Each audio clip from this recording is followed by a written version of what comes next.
Hey, it's Steve G. Just had a thought that I wanted to convey. Um, Something I do when I got a little time. It's the month of February, and just like every other month, uh, there's a god that represents this time period, this cycle of anywhere between 28 to 31 days. Um, this god is created by uh, other gods. Um, and it's the god of love worship. Um, this is a female worshiping month when people in relationships are supposed to ritualize their relationships by the consumption of confections, meaning chocolate, candies, all types of things that express fealty towards each other, excluding the fealty that we're all supposed to have to the one single entity who created all of us. And you know where I'm going with this. If you've been watching my previous videos, I'm talking about the creator of everything. But just like since the beginning of time, this being known as the creator has always been disrespected by man in particular, who is just not satisfied with having a creator who doesn't unveil itself to man. Man has an uncomfortable, insatiable disrespect for anything that man cannot grasp with its carnalness or its emotions. So it creates its own deities that it can see for the sake of carnal worship. In other words, bringing the creator down to something called a god. Now, it's hard to control other people. I mean, that is, if you are the type of individual or group of individuals who live off the energy of conquering others, then it's very, very difficult for people like this to keep their hands, their emotions off of other people. So what they do is they sit around and they think of different ways that they can use to manipulate, to control others. And that's what gives them satisfaction in life, which is controlling other people. But it's very difficult to do that when you're just as mortal, just as normal, just as vulnerable as the ones you want to control. And that's why they create beings called gods that have supernatural abilities. It's an interesting thing. And there are so many different levels of gods that when you get captured on any level, there's always a level above that and above that and above that to squeeze you into the mindset that they are trying to achieve, which is controlling you, owning you, ciphering off your energy, your life force. Well, that's not the signature of a being that creates man and gives man autonomy and freedom and ownership over its consciousness. That sounds like something that wants to capture and enslave you. So, happy Valentine's Day.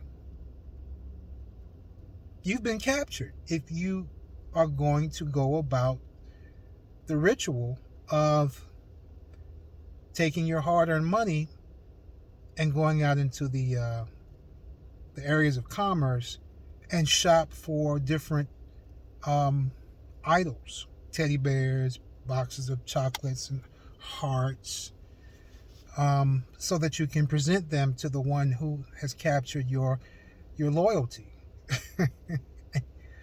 and worship them. This is the month to pedestalize the person in your life who has captured you, the person that you slave for, and to show them that you are still obedient and you are still captured, and nothing is going to change that. Oh, what a wonderful, wonderful life it is to have so many gods. Every month, another god being presented. I mean, what's coming up after this Valentine month? Let me see. We've got March coming up after. Oh, that's the month of the drunken midget leprechaun, where you actually worship alcohol. Ooh, the god of spirits and wine. Delicious. Can't wait to talk about that one. I think what I'll do is I will lay out the calendar for you in order of each particular god that has been chosen for you to circumvent the relationship that you should naturally have with the one who created you, and to show you how you are led around in a circle every year. It's circular. And as you go from year to year, you get worse and worse. You get older and older, uglier, because you are giving yourself to false creators. They are gods, but gods aren't the creator. Gods are a horde of demonic beings who present themselves as the one who, or the ones who give you life and give you purpose, when there is only one creator. And it is not a male or a female. It is an it. It is reality itself. We'll get into that later. I'm just trying to break you in on a courtesy level where you can, take in this information without running away, because a lot of you are so hypnotized and brainwashed that you can't take abstract, pure, unadulterated truth. And it's not my truth. It's just the truth of reality. So, I'll just give you the reason why we have to go on this slow journey, and I'll try to make it fun. I promise you, as I go along in this and I get more inspiration given to me, because I don't do these things on my own. Everything that I am speaking, it has been given in the most loving way, and I've had this information just, inside. It gets confirmed every day, all day, for decades. Never felt comfortable releasing this type of information until recently. I guess I didn't have permission to release any of my thoughts because it just wasn't time. Don't know why. And but it's a lot. It's a whole catalog. That's why I want you to subscribe so that you can kind of stay in the loop a little bit, and thumbs up the video. I would like to form a relationship with more people who want to know more, so that whatever it is that the Creator wants to say, I will happily become an instrument and a voice so that you can hear something that you've always needed to hear. What it will be, I don't know. I do know I want to do that 12-month thing, though, because I think that's interesting. I think there'll be a lot of information there, and I think I got permission to do that. We'll see. If it stays stuck in my head, obviously I've got that permission. If it falls away, then I'll be talking about something else. But one thing about your boy Steve G is that I love being in the position where I don't know. I love isolating my ego and putting it in a place where it can't take control. Because to not know is perfect. It's the best way that you can surrender yourself to a higher form of wisdom is when you don't know, and you don't know, and you're not seeking the answers from just your ego, but you're seeking it and seeking help and seeking wisdom from the source that created you. Because everything that comes from the source is good. And whenever you create that syntax, that connection to the source, it's going to be a mixed bag. Because you were born into a lot of lies, and you're filled full of lies and propaganda.